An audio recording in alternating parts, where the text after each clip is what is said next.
আপনি টিকটক স্টাইলের গান,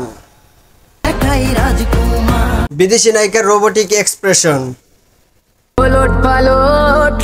সাথে সিনেমার নায়ক টিজার টেইলর,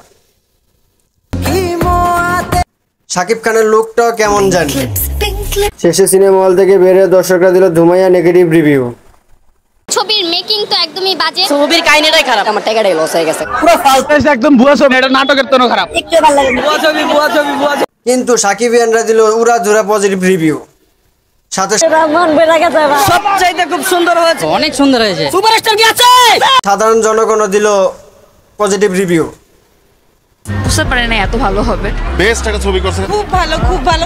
একের সেরকম ছবি, ছবিটা অনেক ভালো হয়েছে। রাজকুমার অসাধারণ ছিল, অনেক সুন্দর ছবি। 10-10। তাহলে কথা হচ্ছে রাজকুমার এই সিনেমাটি আসলে কেমন হলো। একদম প্রপার একটা রিভিউ জানতে হলে দেখতে হবে আমার এই পুরো ভিডিওটি।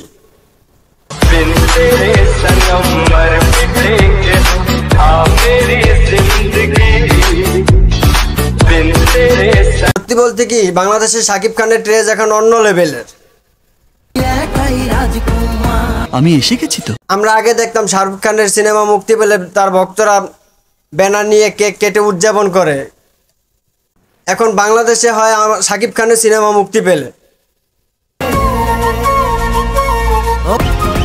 মানে সাকিবিয়ানরা রাজপথে আনন্দ যাত্রা করে, ঘোড়াগাড়িতে করে রাজকুমার সিনেমার জন্য।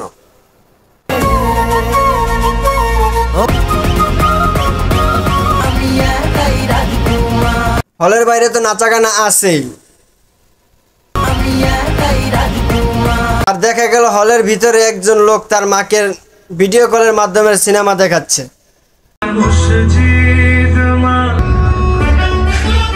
সাকিবিয়ানরা মূলত বলতেছে রাজকুমার এই সিনেমাটা নাকি প্রচুর ইমোশনাল একটা সিনেমা।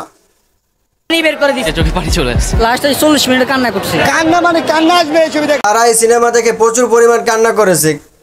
কিছু সাকিবিয়ানদের দেখা গেছে সিনেমা হল থেকে বের হয়েছে কান্না করতে করতে। এখন কথা হচ্ছে আসলে কি রাজকুমার এই সিনেমাটি এতটা ইমোশনাল? ইমোশনে আমরা পরে যাই। আগে বলি রাজকুমার সিনেমার পজিটিভ দিকগুলা। শুরুতে বলতে হয় শাকিব খানের ডায়লগ ডেলিভারিগুলা। আঞ্চলিক ভাষায় খুব দুর্দান্ত অভিনয় করেছেন শাকিব খান। ইমোশন সিনে এতটা দুর্দান্ত অভিনয় করতে অন্য কোনো সিনেমা আমরা কখনোই দেখিনি। আমার সাথে একটু কথা বলেন না। বলতে কি শাকিব খান তার দুর্দান্ত অভিনয়ের মাধ্যমে সিনেমাটিকে বাঁচিয়ে রাখে। রাজকুমার সিনেমাটোগ্রাফি ছিল আগুন। কথা হলো দুর্দান্ত লোকেশন আর সিনেমাটোগ্রাফির মাধ্যমে ফুটিয়ে তোলা হয়েছে এই সিনেমার দৃশ্যগুলা।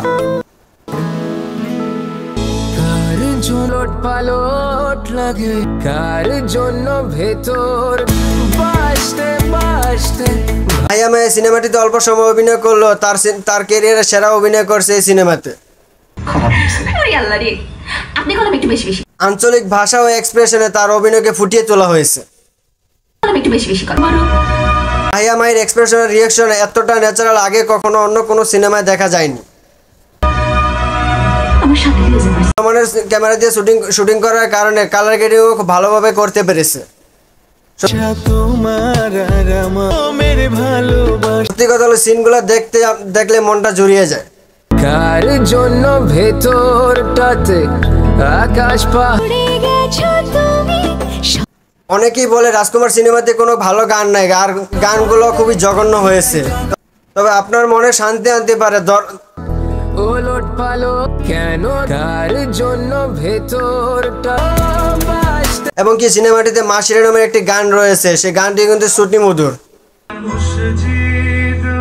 সিনেমাটিতে প্রচুর পরিমাণ বিজিএম ব্যবহার করা হয়েছে। বিজিএম গুলোও কিন্তু সিনের সাথে মানানসই। তবে এই জায়গায় একটি কথা হলো সিনেমাতে এতগুলা বিজিএম ব্যবহার করার কারণে আপনার ভালো নাও লাগতে পারে।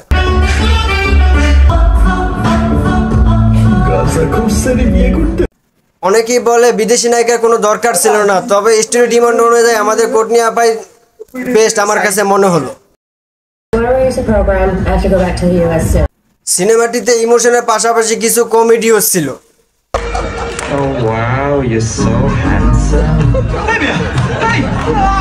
ডিরেক্টর হিমেল আশরাফের মাথা সবসময় একটা জিনিসই চিন্তা করে ফ্যামিলি সিনেমা বানানোর চেষ্টা করে, যাতে সবাই সপরিবার মিলে সিনেমা দেখতে পারে।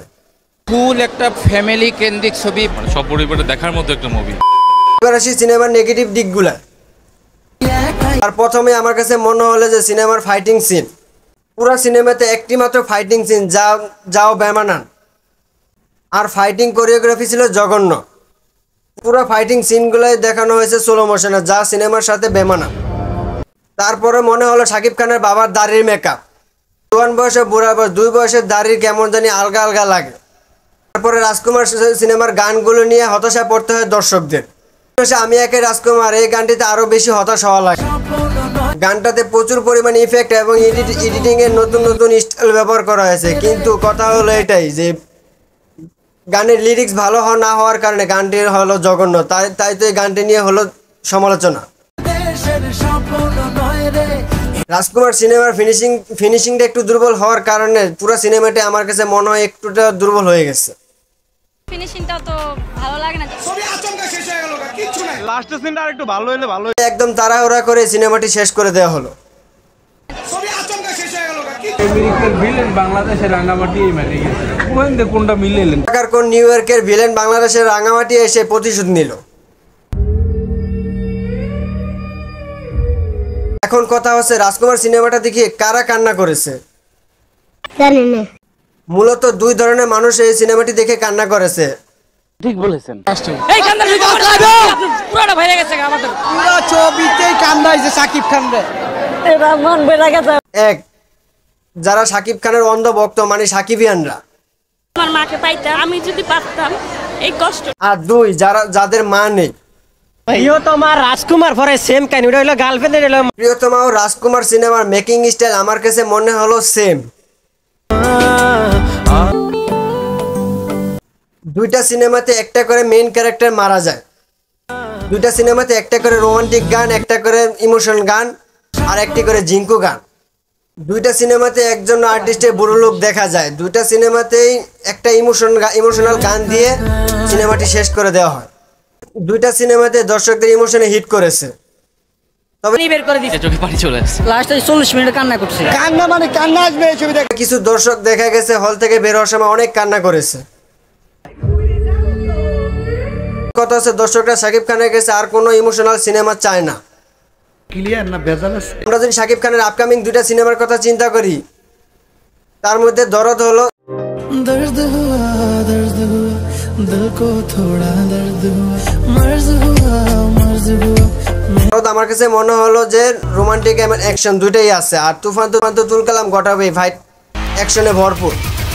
তবে সিনেমা যেমনই হোক না কেন শাকিব খানের ফ্যানরা তাকে নিয়ে যে কি উন্মাদনা করে তা দেখতে আমাদের কাছে ভালো লাগে। ছবি দেখবো আর কেউ ছবি দেখবো। আমাদের দেশে যে একজন মেগা স্টার আছে তার জন্য তার ফ্যানরা পাগলামি করে। সাকিবের জন্য আমরা জীবন দিতে প্রস্তুত। কতটা অন্ধভক্ত হলে শাকিব খানের জন্য তার বউরে ছাড়তে পারে। আমার তালাকে চলে গেছে, ওই একটা কথা বলছিলাম, বউ গেলে বউ পাওয়া যাবো, সাকিব খান গেলে সাকিব খান পাওয়া যাবে না, এই ডায়লগটার জন্য আমার বউ চলে। শাকিব খানের ফ্যানদের পাগলামি বাড়তে থাকুক আর বাংলা সিনেমার সুবাতাস বইতে থাকুক, এই কামনাই করছি।